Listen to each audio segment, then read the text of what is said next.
అందరికీ నమస్తే. ఒక్కసారి విజువల్స్ కనుక మీరు చూసినట్టయిందంటే అద్భుతమైనటువంటి వాటర్ ఫాల్స్. ఇది ఎక్కడ అని చెప్పి మీరు ఆలోచిస్తున్నట్టున్నారు. ఇది ఎక్కడో కాదు, మన రామగుండం నియోజకవర్గంలో రాముని గుండాలు. అద్భుతంగా ఎటు చూసినా కూడా గుట్ట చుట్టూ కూడా అద్భుతమైనటువంటి జలపాతం ఎంతో అందాన్ని, ఎంతో శోభని సంతరించుకుంది. మరి ఉదయం నుంచి కూడా వేల మంది ఇక్కడ ఉన్నటువంటి పబ్లిక్, ముఖ్యంగా యువత పెద్ద ఎత్తున ఇక్కడికి వచ్చి ఈ అందాలని వీక్షిస్తూ ఉన్నారు. చాలా సంతోషం. ఎందుకంటే రాముని గుండాలకి వేల ఏళ్ళ చరిత్ర ఉన్నది. రాముడు వనవాసం సమయంలో ఇక్కడ సంచరించిన, ఇక్కడ తిరిగినట్టుగా ఆనవాళ్ళు అనేకం మనకు కనబడుతూ ఉంటాయి.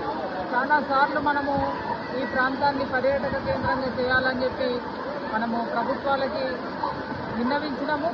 అయితే ఇవాళ మనము ఎక్కడెక్కడికో ఇక్కడ ఉన్నటువంటి సబ్బితం కావచ్చు, లేకపోతే సిరియాని వాటర్ ఫాల్స్ కావచ్చు, ఎక్కడెక్కడికో మనము దూర ప్రాంతాలకు వెళ్తాము. కానీ మన దగ్గర ఉన్నటువంటి ఇంత అద్భుతమైనటువంటి ప్రదేశాన్ని, ఇంత అద్భుతమైనటువంటి జలపాతాలని అందరూ కూడా వీక్షించాలని నేను కోరుతా ఉన్నాను.